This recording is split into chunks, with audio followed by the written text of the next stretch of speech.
अद्भुत अवतारी श्री साईं बाबा की प्रकृति, विलक्षण नेत्रोपचार, बाबा की यौगिक क्रियाएं, बाबा की सर्वव्यापकता और दयालुता। कोड़ी की सेवा, बालक खापरडे को प्लेग, पंढरपुर प्रस्थान। अद्भुत अवतारी श्री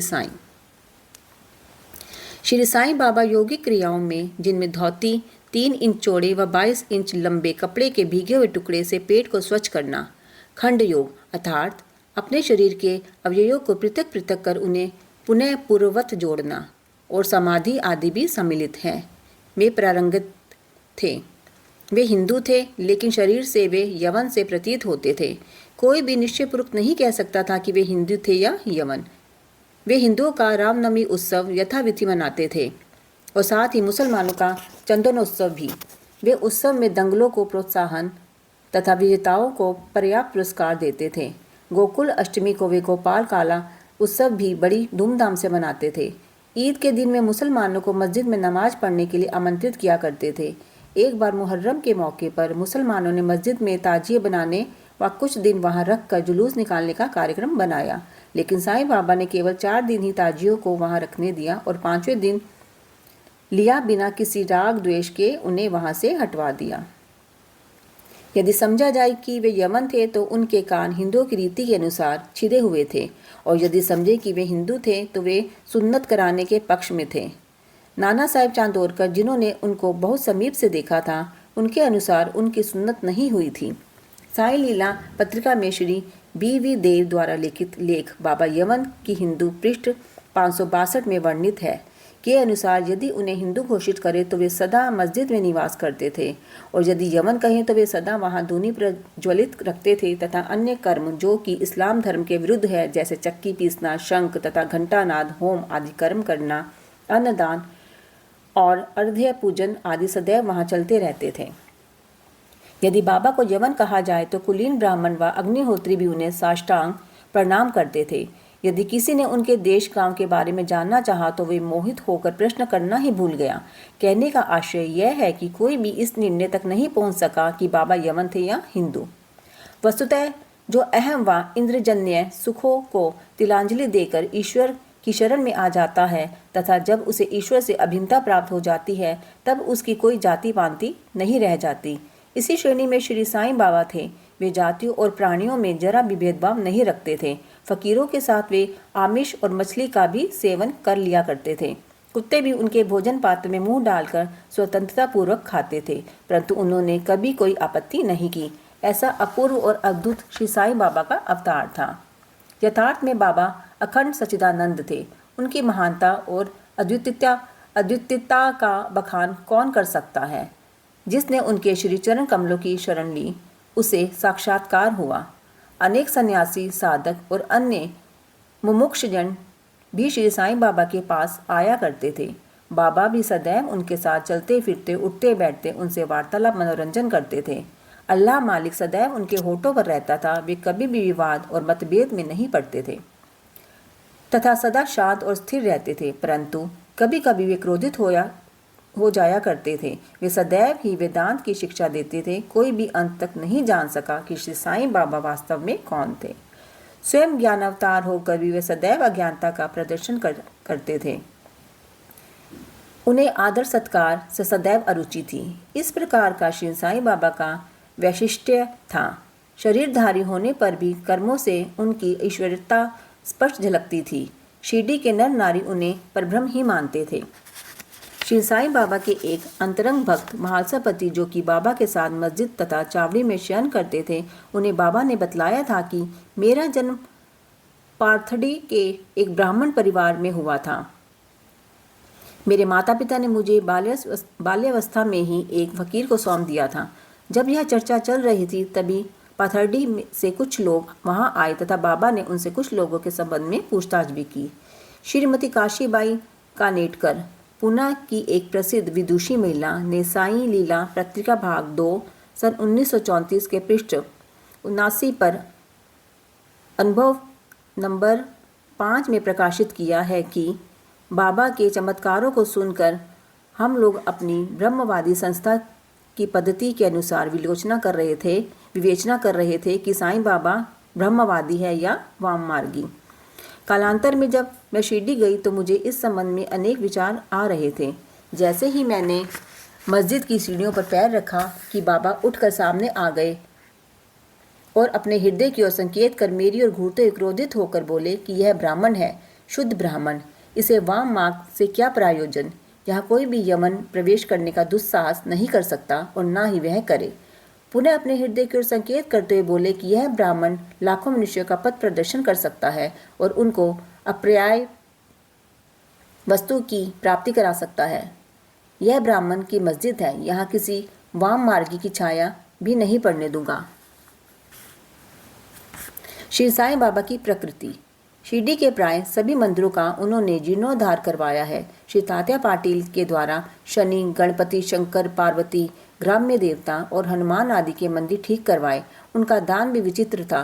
दक्षिणा के रूप में जो धन एकत्रित होता था उनमें से वे किसी को 20 रुपये, किसी को 15 रुपये तथा किसी को 50 रुपये इस प्रकार प्रतिदिन स्वेच्छा से बांटते थे। बाबा के दर्शन भक्तों के लिए लाभप्रद होते थे। अनेक लोग उनके दर्शन कर निष्कपट पुण्यभागी हो गए। अनेकों की कुष्ठता दूर हो गई, अनेकों को मनवांछित फल मिला, पंगुओं की पंगुता नष्ट हो गई, उनकी कीर्ति दूर दूर तक फैलती गई और भिन्न भिन्न स्थानों से यात्रियों के झुंड शिरडी आने लगे। बाबा सदा धूनी के पास ही आसन जमाए रहते थे और वहीं विश्राम किया करते थे। वे कभी स्नान करते और कभी स्नान किए बिना ही समाधि में लीन रहते थे। वे सिर पर एक साफा, कमर में एक धोती और शरीर पर एक अंग रखा पहना करते थे। अपने जीवन काल के पूर्वार्ध में वे गांव में चिकित्सा कार्य भी किया करते थे। विलक्षण नेत्रोपचार। एक भक्त के नेत्र बहुत लाल हो गए थे, उनमें सूजन भी आ गई थी। जब उसे बाबा के पास लाया गया तो बाबा ने भिलावा पीसकर उसकी 2 गोलियां बनाई और रोगी के नेत्रों पर एक एक गोली चिपकाकर कपड़े की पट्टी से नेत्र बांध दिए। दूसरे दिन पट्टी हटाकर नेत्रों के ऊपर जल के छींटे मारे। फलस्वरूप नेत्र ठीक हो गए। इसी तरह कई अन्य रोगियों का भी उन्होंने उपचार किया। बाबा का यौगिक क्रियाएं। बाबा सभी क्रियाओं में पारंगत थे। उनमें से केवल 2 का ही उल्लेख यहाँ किया जा रहा है। पहला धोती क्रिया, आंतें साफ करने की क्रिया। हर तीसरे दिन बाबा मस्जिद से पर्याप्त दूरी पर एक वट वृक्ष के नीचे धोती क्रिया करते थे। एक बार लोगों ने देखा कि उन्होंने अपनी आंतों को उधर से बाहर निकालकर उन्हें चारों ओर से स्वच्छ किया और समीप के वृक्ष पर सूखने के लिए टांग दिया। शिरडी में इस घटना की पुष्टि करने वाले कुछ लोग अभी भी जीवित हैं। उन्होंने इस सत्यता की परीक्षा भी की थी। साधारण धोती क्रिया 3 इंच चौड़े व 22.5 फीट लंबे गीले कपड़े के टुकड़े से की जाती है। इस कपड़े को मुंह के द्वारा उदर में उतार कर लगभग आधा घंटे तक रखे रहते हैं ताकि उसका पूरा प्रभाव हो जाए। तत्पश्चात उसे बाहर निकाल लेते हैं। पर बाबा की तो यह धोती क्रिया बड़ी विचित्र और असाधारण थी। दूसरी, खंड योग। एक बार बाबा ने अपने शरीर के अंगों को अलग अलग कर मस्जिद के भिन्न भिन्न स्थानों में बिखेर दिया। अकस्मात उसी दिन एक महाशय मस्जिद में पधारे और अंगों को इस प्रकार यहाँ वहाँ बिखरा देकर भयभीत हो गए। पहले उसकी इच्छा हुई कि लौटकर ग्राम अधिकारी को यह सूचना देनी चाहिए कि किसी ने बाबा की हत्या कर दी है, परंतु सूचना देने वाला ही पहले पकड़ा जाता है। यह सोचकर वे मौन रहे। दूसरे दिन जब वे मस्जिद में गए तो बाबा को पूर्ववत स्वस्थ देखकर आश्चर्यचकित रह गए। बाबा की सर्वव्यापकता और दयालुता। यह घटना 1910 की है। बाबा दीपावली के दिन धूनी के निकट बैठे आग ताप रहे थे। साथ ही धूनी में लकड़ी भी डालते जाते थे। धूनी से प्रचंड लपटें निकल रही थीं। कुछ देर बाद उन्होंने लकड़ियां डालने के बदले अपना पूरा हाथ ही धूनी में डाल दिया। हाथ बुरी तरह से झुलस गया। नौकर माधव तथा माधव राव देशपांडे ने बाबा को धूनी में हाथ डालते देखकर तुरंत दौड़कर उन्हें पीछे खींचा। माधव राव ने बाबा से कहा, देव, आपने ऐसा क्यों किया? बाबा सावधान होकर बोले, यहाँ से कुछ दूरी पर एक लुहारिन जब भट्टी धोंक रही तो उसी समय उसके पति ने उसे बुलाया। कमर से बंधे शिशु का ध्यान छोड़ वह शीघ्रता से वहां दौड़कर चली गई।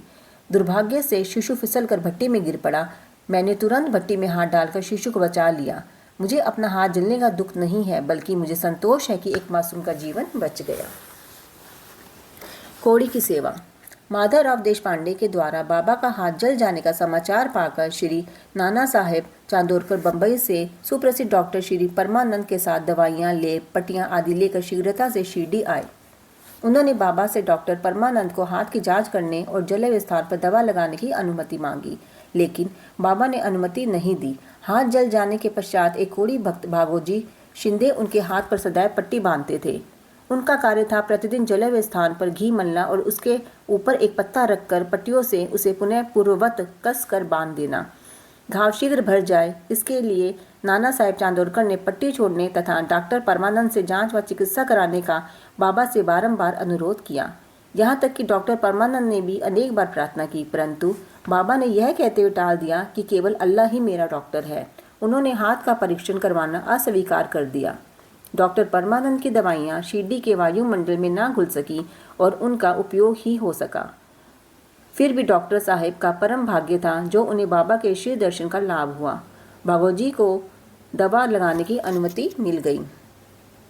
कुछ दिनों बाद जब घाव भर गया तब सब भक्त सुखी हो गए, परंतु यह किसी को भी ज्ञात न हो सका कि कुछ पीड़ा शेष रही थी या नहीं।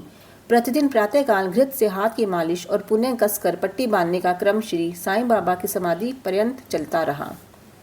श्री साईं बाबा सदृश पूर्ण सिद्ध को यथार्थ में इस चिकित्सा की भी कोई आवश्यकता नहीं थी, परंतु भक्तों के प्रेमवश उन्होंने भागोजी की यह सेवा निर्विघ्न स्वीकार की। जब बाबा लेंडी को जाते तो भागोजी छाता लेकर उनके साथ ही जाते थे। प्रतिदिन प्रातःकाल जब बाबा धूनी के पास आसन पर विराजते तब भागोजी वहां पहले से ही उपस्थित रहकर अपना कार्य प्रारंभ कर देते थे। भागोजी के पिछले जन्म के कर्मों के कारण वे कुष्ठ रोग से पीड़ित थे। उनकी उंगलियां गल चुकी थी और शरीर पीप आदि से भरा हुआ था, जिससे दुर्गंध भी आती थी। यद्यपि बाहरी दृष्टि से वे दुर्भागी प्रतीत होते थे, परंतु बाबा के प्रधान सेवक होने के नाते यथार्थ में वे ही अधिक भाग्यशाली तथा सुखी थे। उन्हें बाबा के सानिध्य का पूर्ण लाभ मिला। बालक खापर्डे का प्लेग। अमरावती के श्री दादा साहेब खापर्डे की धर्मपत्नी श्रीमती खापर्डे अपने छोटे पुत्र के साथ कई दिनों से शिरडी में थी। पुत्र को तीव्र ज्वर था, उसे प्लेग की गिल्टी भी निकल आई थी। श्रीमती खापर्डे भयभीत हो बहुत घबराने लगी और अमरावती लौट जाने का विचार करने लगी। संध्या समय जब बाबा वायु सेवन करने के लिए वाड़े, अब जो समाधि मंदिर कहा जाता है, के पास से जा रहे थे, तब उन्होंने उनसे लौटने की अनुमति मांगी तथा कंपित स्वर में कहने लगी कि मेरा पुत्र प्लेग से ग्रस्त हो गया है, अतः अब मैं घर लौटना चाहती हूँ। प्रेम पूर्वक उनका समाधान करते हुए बाबा ने कहा, आकाश में बहुत बादल छाए हुए हैं, उनके हटते ही आकाश पूर्ववत स्वच्छ हो जाएगा।